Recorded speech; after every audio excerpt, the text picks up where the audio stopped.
Welcome, everybody, to a slightly delayed edition of another taping of MLW 2005 as we're heading towards Summer Apocalypse in August of 2005. And yeah, sorry for the slight delay in this series, but life happens. What can you do? Anyway, on to our first taping of Underground. I started with basically low-key backstage after what happened, at the last show where, obviously Extreme Horsemen, he came out to fight the Extreme Horsemen as they tried to do a beatdown on the SATs. And, Loki says, basically, Loki thinks saying, I am a warrior. I want to fight the best. Steve Corino, you're injured. And MLW officials say, I deserve it. You deserve a rematch. Well, I defeat you like I've defeated the others. And you will just fall like all the rest because I am a warrior. And this is the warrior's way. 72, actually, good promo for Loki as he's actually getting quite over. And especially because we're in the Tri-State tonight, so that probably helps matters as well. But 72, actually really good promo. And then go to our opening match, was in a decent match. Jack Evans defeats Puma, Lightbringer, and Rocky Romero in 8:25 when Jack Evans pins Rocky Romero with a corkscrew moonsault. So, as you expect, this is just a wild, all-out, high-flying match. Lightbringer tries to do some brawling. Rocky Romero just tries some strong style. But, Jack Evans is able to get the pin on Rocky Romero. Like I said, this gets a 42. Looks like Lightbringer got an injury for some chronic shoulder pain. That's unfortunate. But Jack Evans gets a 53, Puma gets a 34, Lightbringer gets a 46, and Rocky Romero gets a 38. And post-match, okay, yes, I know, thanks, Jerry. Evans celebrates to a 47. So yeah, just good win for the one half of the, one part of the Heart Foundation. But I'm still trying to push, again, with only an hour TV show, it's kind of hard to, push everybody. So, unfortunately, some people, get not so much time. Anyway, moving on. Backstage, we're Hero and Strong cut a quick promo. Unfortunately, they're not the best promo cutters, basically, in a quote fact, feature tracking who have been successful, but now you're in the Major League Professional Wrestling. These belts mean we're the best tag team in the world. It doesn't matter where, what belts you faced before. Right now, you're facing us. And in that ring at Summer Apocalypse, you can battle, you can say whatever you want. You can act how all high and mighty you want, but we've defeated Extreme Horsemen, we defeated the SATs, we defeated Rocky Romero and Ricky Ray, we defeated the best tag team in the world, and you'll just be another ones on the list. 37, solid stuff. Then we have basically a match that goes from the last big show, where of course Vedder faced off against Sabu, and the rest of the Dynamite Daisies got involved. So now we've got Annie about to have good wrestling. These around Sabu. Okay, I gotta really figure out how to book this. So basically what happens here is Sabu defeats Rigordi in 6:42 by countout, which would in 52, which is a decent match as Rigordi gets a 52, Sabu gets a 56. Basically what should happen here is Vedder and Reeve should have ran in for the DQ, so let's just pretend that happened. It's a brawl and Sabu is getting the advantage because he's Sabu and Rigordi is Rigordi. In the end, the rest of the time and Daisies run in. And, okay, Sabu damaged his shoulder, fun times. And then basically we have a Dynamite Daisies beatdown, which gets a 42. Okay stuff, again, just sort of, because, we got to build up these younger people, as, Sabu isn't going to be around forever, and so just got to, put people over. Then we have basically, highlight from the Loki Andrew Martin match at the last big show. And of course, again, buy the DVD. Please, buy the DVD. This gets a 69, perfectly solid stuff as we move forward. Then we have a Bryan Danielson promo, which gets a 59 because he had a bad roll with it. But basically, what happens here is Danielson says, I just proved at Hybrid Hell I'm the best wrestler in the world. I want some real damn competition. I sent Ron Killings back to play with people who play cars and who still face their paint. I want real competition. I want a real wrestler. I want to really prove I'm the best in the world. And MLW better get it or I'll just stay in Japan. 59, good solid promo work. And then Loki comes out for his main event match against Steve Corino and Steve Diamond and reveals his partner as Sanjay Dutt. And this gets a 61. Good stuff. As we move forward to the actual match. As in a superb match, which gets a 60, Simon Diamond and Steve Corino defeated Loki and Sanjay Dutt in 2015 when Steve Corino pinned Loki after a foreign object. So, obviously back and forth match. Loki gets his shots on Diamond and Corino. Corino fights back with brawling and cheating. Diamond does his, wrestling skills to gain the advantage. Sanjay does some high flying. But in the end, things break down, and Steve Corino is able to wallop Loki with a chair and get the pinfall victory over the MLW World Champion. Like I said, this gets a 60, Sanjay Dutt gets a 53, Loki gets a 65, Steve Corino gets a 58, and Simon Diamond gets a 58. And then post-match, Corino tries to basically take the title with him, but Loki runs in, recovers from the chair shot, runs in, and does a quick dive on Corino, grabs the title back, and has a face-off with him to end the show. And this gets a 67. And yeah, so this gets a 56. It's a really good show as we're sort of, building things up. We've got we've got basically got our two big matches, the tag title match and the world title set, and other stuff is obviously kind of being set up, if you can tell from the matches and the promos that took place today. But again, want to go more forward to the next show, so I'll be back with that in just a moment. All right, now time for the second show of the taping, as we're, in front of 763 people at the Bally's Park Place Casino in Atlantic City, New Jersey, as we've doing another taping in the tri-state area. But let's get rolling, as basically the announcers put a fact that tonight we have a big main event of ECMO taking on Nigel McGuinness. This gets a 49, as basically it's just a quick 1 minute, hey, people on the screen. And move to our opening match, which is, of course, About That Good Heat Indies Wrestling feature distraction of Drew Clark and Michael Shane. Defeated the Hart Foundation 2K3 of Jack Evans and Teddy Hart in 9:49 when Drew Clark pinned Teddy Hart with a 630 splash. This gets a 55. Drew gets a 50. Yeah, a 50. Michael Shane gets a 58. Teddy Hart gets a 33. Jack Evans gets a 58. And yeah, good match. 55, solid win for the heels as, back and forth high-flying match, but Michael Shane hits super kick, Terrell Clark goes up top, hits a 630 splash, and they get the win. And then we have a quick promo where Paige Lee features Track and Go. We heard last week from Hero Strong saying, they're the Global Crown Tag Team Champions, that's the tag team belt that matters. We were the NWA, nobody knows what the MLW is outside of you geeks here in Atlantic City and down in the belighted state of Florida. You see, even my cousin Shawn Michaels knows what the NWA is. He doesn't know what a Major League Wrestling is. So when I called him, he was proud that I was an NWA Tag Team Champion. Well, he's asking me now, why am I even down here? And I told him because it's a chance to prove that we deserve our chance at the top wherever we are. Because we should be the featured attraction in professional wrestling. Solid heel promo, there you go, 47. We go backstage where we have a quick Matt Sydal promo where basically he puts our fact he's still the junior heavyweight champion, he still has the hottest valet in professional wrestling, and whoever he faces next for the title, it doesn't matter because he's that damn good. What hurts there is I actually rated Val on sex appeal and she's not over yet, but I still wanted to, do it. And we go forward, basically the Amazing Red comes out, says, after he defeated Homicide at Hybrid Hell, he did get taken out by Homicide, but now he's recovered and he wants a challenge, and some scary music hits, and out comes Iceberg, who, if you don't remember, hit our basically our hardcore title tournament earlier this year. Basically like quasi King of the Deathmatch tournament. I did it here in Philadelphia, so he's pretty over into the tri-state area. So he comes out, and of course, this gets a 48. Then we have our our David Goliath match, and his mouth had good heat in Indie Wrestling. The Amazing Red defeated Iceberg in 541 by pinfall of roll-up. So this gets a 47. Again, back and forth. No, not really back and forth. It's more Iceberg dominates, but Amazing Red keeps on fighting back, and eventually, Iceberg goes for his big splash. Amazing Red rolls out. Amazing Red hits a big, move, and then he's able to roll up. Hits basically like 3 big moves from the top end row, and then he's able to roll up Iceberg for the pinfall victory. Of course, as Amazing Red is celebrating, Homicide attacks him again, hits the 187, leaves him playing, and says, "Bitch, you don't matter." And this gets a 45, and as we move forward to our next big match, it's basically in a decent match, Averno defeating M-Dog 20, 602 by pinfall the Devil's Wings, 61. This gets over because Averno's really good. Averno gets a 58. M-Dog 20 gets a 33. Just basically, slightly extended squash. M-Dog 20 gets some offense in, but in the end, Averno is Averno, and he's able to, not even cheat to win, but just gets the big win. And afterwards, he celebrates and makes the title motions. As the announcers put over the fact that, Averno and Matt Sydal both may be disliked by the fans, but they both want the same thing, for Sydal to retain his junior heavyweight title and for Averno to win it back. As this gets a 48.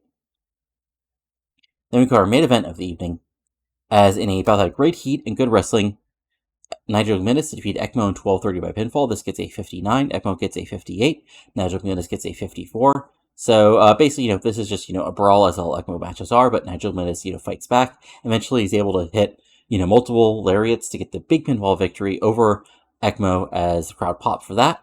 As ECMO gets a 58, Nigel gets a 54. A bit of behind the curtain stuff. Basically, ECMO is too busy in All Japan, so I can't really push him hard.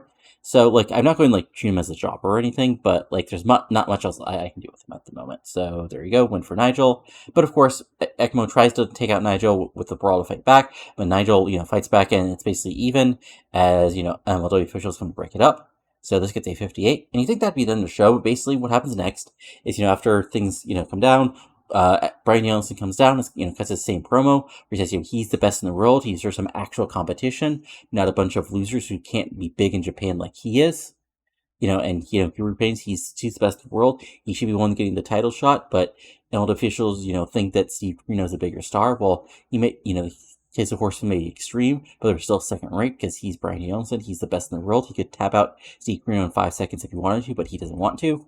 And as Danielson continues to rant, some interesting music hits, and out comes Yoshiro Takayama. Big crowd pop, a decent crowd pop for this, as announcers put over, Takayama's wars in MMA, his success in New Japan Pro Wrestling, and it looks like, Bryan Danielson does have an opponent for Summer Apocalypse, and it's Yoshiro Takayama. So, again, Takayama got a badass gimmick of great, and we'll do a quick pre-booking for that, as, basically it'll still be announced on, the website afterwards. So, yeah, so we'll make this a one-on-one. As yes, Danielson, it's Takayama. Book that, and there we go. And this gets a 61, so not the best thing, but still solid stuff. And the show itself got a 54. So, again, not our best show, but I really wanted to basically set up some stuff as far as the next couple things coming up on on Summer Apocalypse, and also getting some lower card people some in-ring time. Which is sort of the weird spot I'm in, is because I have a solid top of the roster, but if I just show those people on TV, I'll never have any you'd never see M-Dog or any of the Heart Foundation on TV again. Let's see here. Let's look at some injuries real quick as we look at medical. Okay, Sabu is okay. So both injures, but yeah, nothing too terrible. But yeah, so I'll be back in second with the second set of tapings, and you see those in just a moment. Okay, and now it's time for our next setting of main event. I mean, not main event, Underground. What am I saying? Words. Anyway, so this is actually a 1 week taping because of people being in different promotions, and I wanted to basically figure out a way to get things set up that wouldn't be too insane. So basically, we're gonna do taping for this next show now, and then the next show you'll see in a minute would actually be taped a week later. And so that's why some people, you might wonder why they're not on TV or not on TV, because they're currently wrestling for other companies. Anyway, regardless, let's move forward. We open up with Delirious and Daisy in the ring. Delirious talks like Delirious, doing his wacky Delirious stuff, and basically Daisy translates, says, Delirious heard last week that, Verno, saw Harvin was saying he should be the number one contender. Well, he reminds everybody that he's the one who actually defeated Verno in the ring, so he should be the number one contender to the junior heavyweight title. Verno comes out, basically says, I don't know if your gibberish actually means what your little lady says, but regardless, I'll take you on tonight and defeat you and prove that I should be the man getting the junior heavyweight title shot. Because that's what the devil says, or something wacky like that. 43, perfectly solid promo. I mean, not my best promo, but sort of thinking this off the top of my head. Anyway, regardless, moving on. You then go to the ring, where in a bout that had good heat and decent wrestling, Joe Clark defeated Roderick Strong in 10:34 by pinfall at 6:30 splash. This gets a 50. Strong gets a 50. Joe Clark gets a 43. Unfortunately, they didn't seem to click, but it's still had a decent match. Basically, this is a case of people being Michael Shane is currently wrestling somewhere else tonight. So basically, I set up, so Joe Clark gets basically the clean win. He cheats a little bit because he's a heel, but he still gets the win over one half of the tag champs. And then afterwards, Joe Clark celebrates to a 37 to further put heat on that match. Then we have a very interesting thing, as basically what comes out here is Dynamite Daisies, do their in-ring thing. They say, last week, over the past couple of weeks, they proved they're the fastest rising team in tag team wrestling. They've taken care of a joke that should be left from back in 1998. And, basically Ray Gordy says something along the lines of, we're looking toward the future with bands, we're looking for features as like bands like Coldplay and insert other mid 2000s band that an MLW type audience would hate, not old bands like Nirvana, bands that should be dead already did, like Nirvana or Soundgarden. That of course gets booze because audience of MLW, so easy refugees was older, it would get that hip hop, and so that brings Sabu out basically to start a brawl. But he was, but then the lights go out again, lights come back on, and Junior Fatu is standing beside him, and a brawl starts, and Reeves gets involved. Basically, MLW officials officially get involved and break things apart. But when we come out from commercial, it's officially announced for Summer Apocalypse, a very special tag team match. And it's going to be Junior Fatu and Sabu taking on, where are they? Ray Gordy and your friend of mine, Better.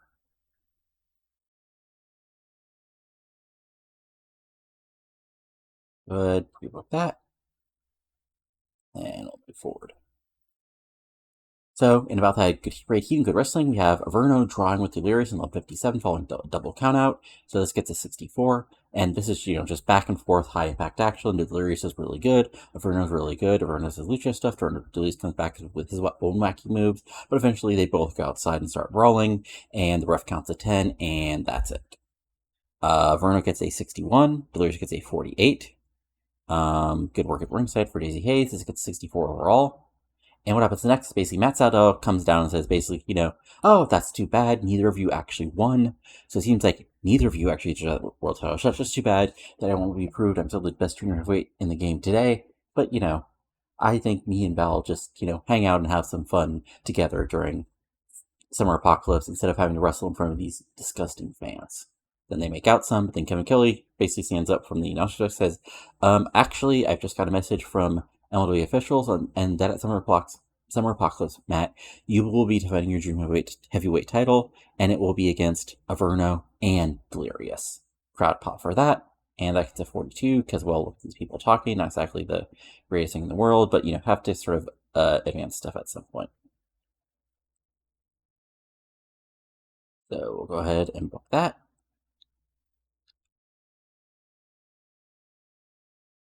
Averno, Delirious, and Matt Sydal, not Matt Martel.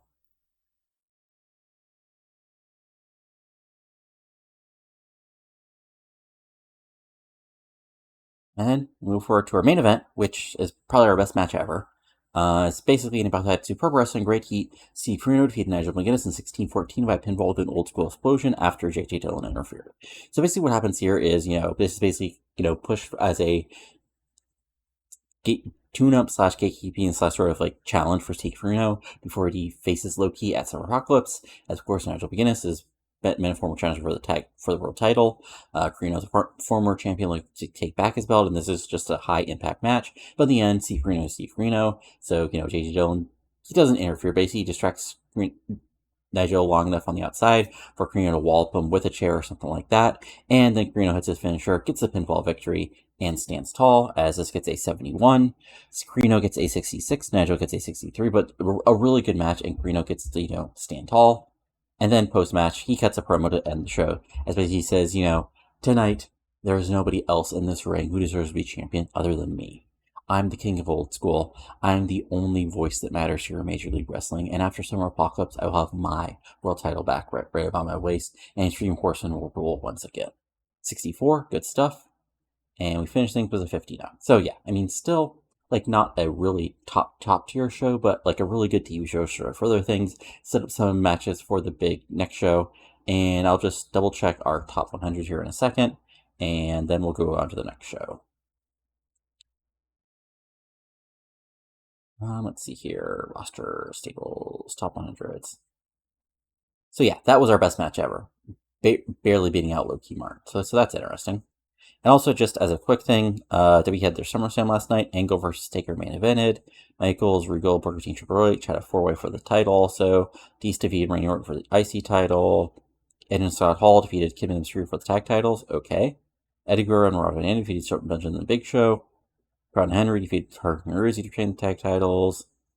Lamont and TNA defeated Shane McMahon and Beat in the Storm. Okay. And Tori Wilson defeated Gail Kim. Okay, nothing else too super interesting. AJ Styles is with WWE now, which is interesting. And zero on some more winning. Sure, there you go. Any interesting mail? Not really. So I'll be back in just a second with the next show of the taping. Or not the next show of the taping, but the final show before Summer Apocalypse. So it's time for the final go-home show before Summer Apocalypse, and it's time to start things out with a doozy, as basically we start out with Bryan Danielson, cutting the same promo up, talking about he's best in the world, as he's facing Takayama at Summer Apocalypse, but, Takayama wants to act like he's big in Japan. Well, Danielson is really a big star in Japan. He could prove he's best in the world by taking out Takayama, that's gone on to take the world title, and maybe even the IWGP title. That makes Takayama come out, and there's a stare-off, and it looks like there's going to be a fight, when out of nowhere, Brother Ray comes in and begins beating down Takayama right in the middle of the ring. Danielson throws and kicks as well, and he basically laughs at Takayama, saying, "You think you're going to get a chance at me? Come on. You had to know better. I'm the best in the world. I'm the smartest wrestler in the world. There's nothing I don't see the angle on." But then, come out of nowhere, Nigel McGuinness makes a save. Danielson and Brother Ray runs off, and Nigel helps Brother Ray up, and this gets to 65, and basically, when we come back from commercials, the announcer, as the next people are coming into the ring, the announcers clear the fact that MLW officials have made a change to the matches at Summer Apocalypse. First of all, Bryan Danielson will not face Yoshi Takayama. Instead, Yoshi Takayama, whoops, that's not it. That's the wrong thing to click. Will be facing the debuting Brother Ray. But also,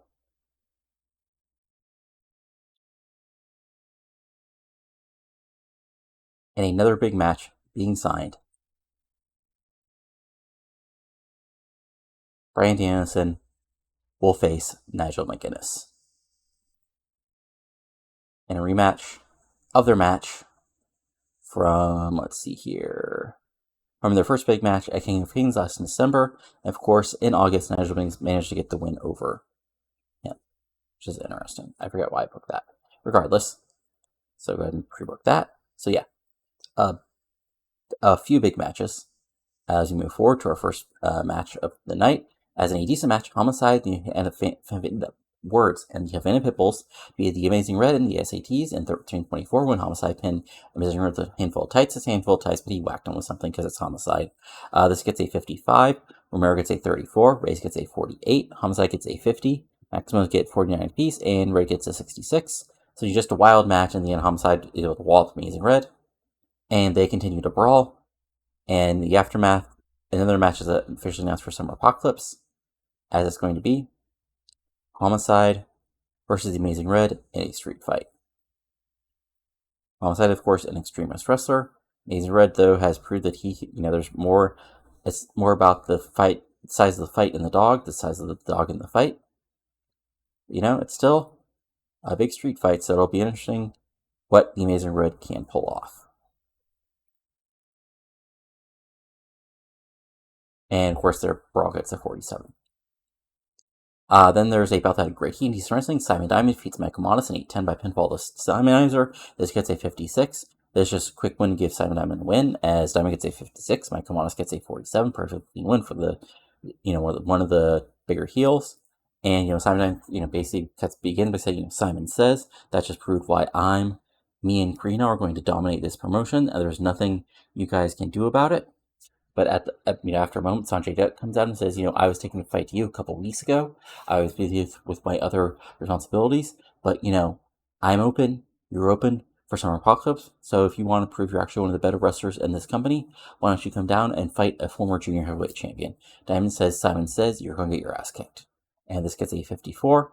And we have another match set up for Summer Apocalypse. So we'll go ahead and book that in. So yeah.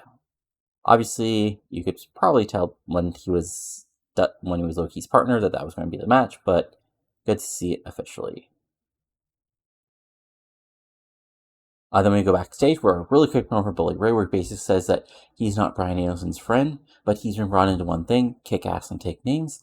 And more importantly, he's been brought in to take care of, send Takayama back to Japan where he belongs, because he's the big bully here in Major League Wrestling, and he's going to take out Takayama. Then maybe he'll just take out that little wimp Loki and take the title off of him. This gets a 57 and basically, builds up, Brother Ray's official debut here in Major League Wrestling.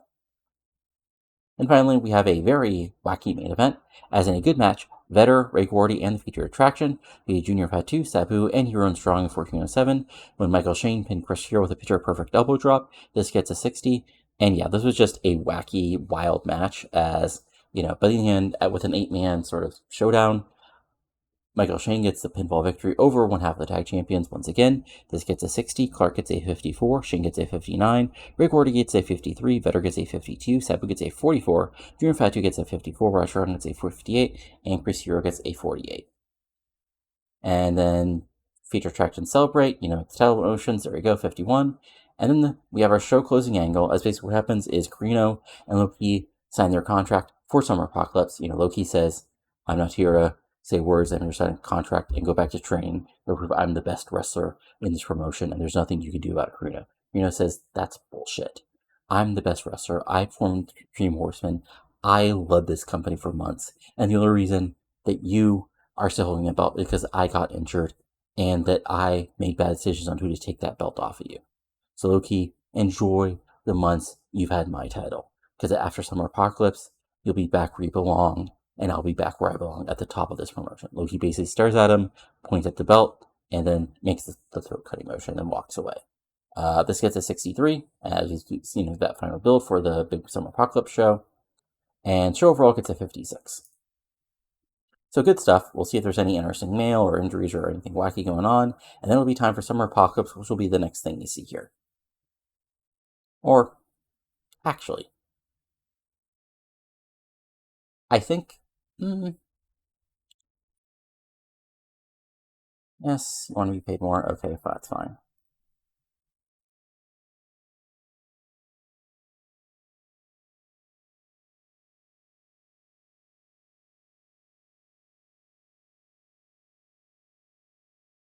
So, actually... yeah, I think actually we're going to finish things out right now, and on the next video will be Summer Apocalypse and the aftermath. So let's go over things real quick as far as what's pre-booked for the big show. In the main event, we got Luke versus Steve Corino for the MLW World Title. Of course, Steve Corino was a champion, lost the title in a shocker when Loki replaced the injured Jerry Lynn. But then, Steve Corino goes to get his rematch, but he broke his leg. So now after 6 months, Steve Corino is back to take his title back. But Loki has been almost a dominant champion. After that, we got Sanjay Dutt versus Simon Diamond. Very straightforward. Simon Diamond is, of course, Steve Corino's second in command. Sanjay Dutt teamed up with Loki, and now they're facing off.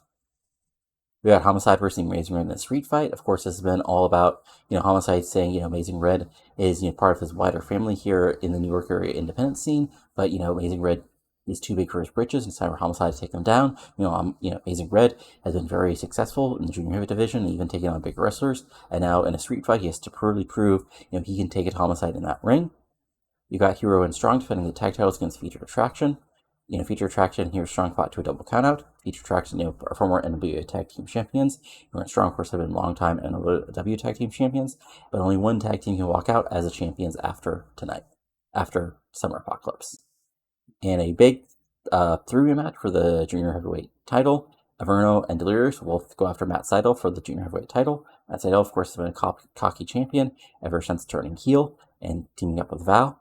But now he's facing Averno, who, of course, is a heel of his own, but is also a very dangerous competitor, and Delirious, who's a little crazy, a little wacky, but is also very talented in the ring.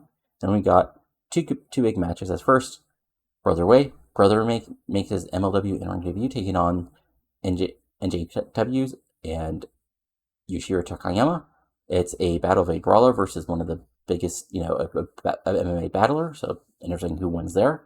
And we got Bryan Danielson and Nigel McGuinness. Danielson thinks he's the best in the world.